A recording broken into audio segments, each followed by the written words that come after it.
ಕನ್ನಡದಲ್ಲಿ ಹಾಸ್ಟೆಲ್ ವಿದ್ಯಾರ್ಥಿನಿಯರ ವಿಚಿತ್ರ ನಡವಳಿಕೆ. ಸಾಮೂಹಿಕವಾಗಿ ಕೈ ಕೊಯ್ದುಕೊಂಡ 14 ವಿದ್ಯಾರ್ಥಿನಿಯರು. ದಾಂಡೇಲಿಯ ಜನತಾ ಶಾಲೆಯಲ್ಲಿ ನಡೆದಿರುವಂತಹ ಘಟನೆ ನಿಜಕ್ಕೂ ಕೂಡ ಈ ಘಟನೆ ವಿಚಿತ್ರ ಅಂತ ಅನ್ಸುತ್ತೆ. ಉತ್ತರ ಕನ್ನಡದಲ್ಲಿ ಹಾಸ್ಟೆಲ್ ವಿದ್ಯಾರ್ಥಿನಿಯರು ಸಾಮೂಹಿಕವಾಗಿ ಕೈ ಕುಯ್ಕೊಂಡಿದ್ದಾರೆ, ವಿಚಿತ್ರವಾಗಿ ಬಿಹೇವ್ ಮಾಡಿದ್ದಾರೆ, ಸೇಫ್ಟಿ ಪಿನ್ ನಿಂದ ಕೈ ಗೀರಿಕೊಂಡಿದ್ದಾರೆ 14 ವಿದ್ಯಾರ್ಥಿನಿಯರು ಅನ್ನುವಂತಹ ಮಾಹಿತಿ ಲಭ್ಯ ಆಗಿದೆ. 9ನೇ ತರಗತಿ ವಿದ್ಯಾರ್ಥಿನಿಯರ ನಡವಳಿಕೆಗೆ ಕಾರಣ ಕೂಡ ಇನ್ನೂ ನಿಗೂಢವಾಗಿದೆ. ಪಾಲಕರ ಸಭೆಯನ್ನ ನಡೆಸಿದೆ ಆಡಳಿತ ಮಂಡಳಿ ಹಾಗೆ ಶಿಕ್ಷಕರು. ಏನ್ ಕಾರಣ ಇರಬಹುದು ಇವರು ಕೈಯನ್ನ ಕುಯ್ದುಕೊಳ್ಳೋದಕ್ಕೆ ಅನ್ನುವಂತಹ ನಿಟ್ಟಿನಲ್ಲಿ ಪೋಷಕರನ್ನ ಕೂಡ ಕರೆಸಿ ಮಾತುಕತೆಯನ್ನ ನಡೆಸಿದ್ದಾರೆ, ಚರ್ಚೆಯನ್ನ ಮಾಡಿಸಿದ್ದಾರೆ. ಘಟನೆಗೆ ಕಾರಣ ಏನು ಅಂತ ಕೇಳಿದ್ರೆ ಒಬ್ಬೊಬ್ಬ ವಿದ್ಯಾರ್ಥಿನಿಯರು ಒಂದೊಂದು ಉತ್ತರವನ್ನ ಕೊಡ್ತಿದ್ದಾರೆ.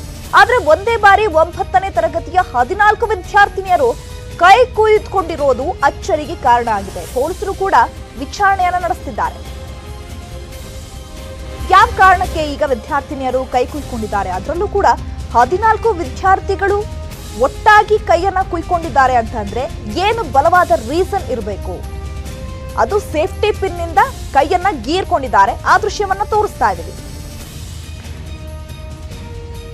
ಎಸ್ಎ ಬಗ್ಗೆ ಮತ್ತಷ್ಟು ಮಾಹಿತಿಯನ್ನು ಕೊಡ್ತಾರೆ ನಮ್ಮ ಪ್ರತಿನಿಧಿ ದರ್ಶನ್ ನಾಯ್ಕ್. ಫೋನ್ ಸಂಪರ್ಕದಲ್ಲಿ ಜಾಯ್ನ್ ಆಗಿದ್ದಾರೆ. ದರ್ಶನ್, ಈ ಘಟನೆ ನಿಜಕ್ಕೂ ವಿಚಿತ್ರ ಅಂತ ಅನ್ಸುತ್ತೆ.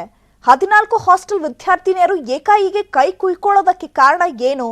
ಈಗ ಪೋಷಕರು ಏನ್ ಹೇಳ್ತಿದ್ದಾರೆ, ಆಡಳಿತ ಮಂಡಳಿ ಏನ್ ಹೇಳ್ತಾ ಇದೆ, ಏನಾದ್ರೂ ಇನ್ಫಾರ್ಮೇಶನ್ ಲಭ್ಯ ಆಗ್ತಾ ಇದೆಯಾ?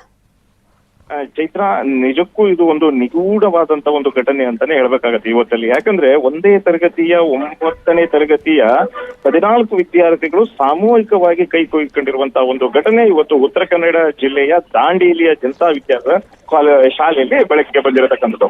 ಈ ಘಟನೆಯನ್ನ ಬೆನ್ನತ್ತಿ ಹೋದಂತ ಇಲ್ಲಿನ ಶಿಕ್ಷಕರಾಗಿರ್ಬೋದು, ಅದೇ ರೀತಿ ಇಲ್ಲಿನ ಪೋಷಕರು, ಅವರ ಕೈಗೊಳ್ಳುವಂತ ಅವರ ಪೋಷಕರಾಗಿರ್ಬೋದು, ಅದೇ ರೀತಿ ಪೊಲೀಸರು, ಇವರಿಗೆ ತಲೆನೋವಾಗಿರತಕ್ಕಂಥದ್ದು. ಯಾಕಂದ್ರೆ ವಿದ್ಯಾರ್ಥಿಗಳ ಒಂದೊಂದು ಉತ್ತರವು ಏನಂದ್ರೆ ರೆಡಿಮೇಡ್ ಉತ್ತರ ಆಗಿದೆ. ಯಾಕಂದ್ರೆ ಯಾವುದೇ ರೀತಿಯಾದಂತ ನಿಖರವಾದಂತ ಕಾರಣವನ್ನ ಇವರು ಪೊಲೀಸರಿಗೆ ಹೇಳ್ತಾ ಇಲ್ಲ, ಬದಲಾಗಿ ರೆಡಿಮೇಡ್ ಉತ್ತರವನ್ನ ಹೇಳ್ತಿದ್ದಾರೆ. ಯಾಕಂದ್ರೆ ನಮಗೆ ಇಲ್ಲಿ ಏನು ಹೂವು ತೆಗಿಲಿಕ್ಕೆ ಹೋದಾಗ ನಮ್ಗೆ ಇಲ್ಲಿ ಏನೋ ಮುಳ್ಳು ಸಿಕ್ತು, ಅದನ್ನ ನಾವು ಅದರಿಂದ ಕೊಯ್ಕೊಂಡ್ವಿ, ಹೀಗೆ ನಾವು ನೋಡೋಣ ಅಂತ ಕೊಯ್ಕೊಂಡ್ವಿ ಎನ್ನುವಂತ ಒಂದು ಹಾರಿಕೆ ಉತ್ತರವನ್ನ ನೀಡ್ತಾ ಇದ್ದಾರೆ. ಆದ್ರೆ ಇದುವರೆಗೂ ಯಾವುದೇ ಕಾರಣ ಇವತ್ತು ಗೊತ್ತಾಗ್ತಿಲ್ಲ. ಆದ್ರೆ ಪೊಲೀಸರು ಮಾತ್ರ ತಮ್ಮ ತನಿಖೆಯನ್ನ ಮುಂದುವರಿಸಿದ್ದಾರೆ.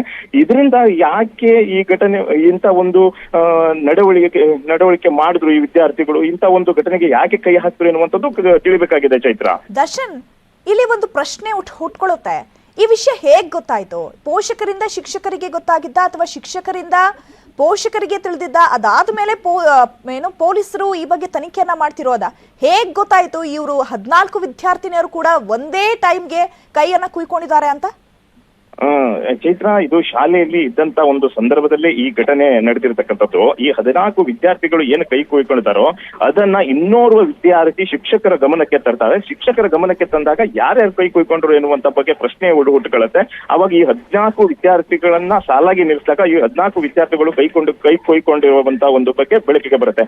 ಕೂಡಲೇ ಶಿಕ್ಷಕರು ಅವರನ್ನ ವಿಚಾರಿಸಿದ್ದಾರೆ, ಯಾಕಮ್ಮ ಈ ರೀತಿ ಮಾಡ್ಕೊಂಡಿದ್ದೀರಾ, ಏನು ಎನ್ನುವಂತ ಬಗ್ಗೆ. ಆದ್ರೆ ಈ ವಿದ್ಯಾರ್ಥಿಗಳು ಶಿಕ್ಷಕರಿಗೂ ಸರಿಯಾದಂತ ಒಂದು ಉತ್ತರ ನೀಡದೆ ಇರೋದ್ರಿಂದ ಶಿಕ್ಷಕರು ನೇರವಾಗಿ ಅವರವರ ಪಾಲಕರಿಗೆ ತಿಳಿಸಿದ್ದಾರೆ. ಪಾಲಕರು ಏನು ಶಾಲೆಗೆ ಬಂದು ವಿಚಾರಿಸಿದಾಗ ಒಂದು ಸಭೆಯೂ ಸಹ ನಡೆದಿದೆ. ಅದೇ ರೀತಿ ಪೊಲೀಸರು ಸಹ ಏನು ಶಾಲೆಗೆ ಆಗಮಿಸಿದ್ದಾರೆ. ಜೊತೆಗೆ ಮಹಿಳಾ ಮತ್ತು ಮಕ್ಕಳ ಕಲ್ಯಾಣ ಇಲಾಖೆ ಅಧಿಕಾರಿಗಳು, ಸಿಬ್ಬಂದಿಯವರು ಸಹ ಈ ಶಾಲೆಗೆ ಬಂದು ವಿಚಾರಿಸಿದ್ದಾರೆ. ಆದ್ರೂ ಸಹ ವಿದ್ಯಾರ್ಥಿಗಳಿಂದ ನಿಖರವಾದಂತಹ ಒಂದು ಕಾರಣ ಇದುವರೆಗೂ ತಿಳಿದು ಬಂದಿಲ್ಲ. ಬದಲಾಗಿ ಹಾರಿಕೆ ಉತ್ತರವೇ ಸಹ ಏನು ನೀಡ್ತಾ ಇದ್ದಾರೆ. ಚೈತ್ರ, ಓಕೆ, ಧನ್ಯವಾದಗಳು ದರ್ಶನ್ ತಮ್ಮೆಲ್ಲ ಮಾಹಿತಿಗಾಗಿ.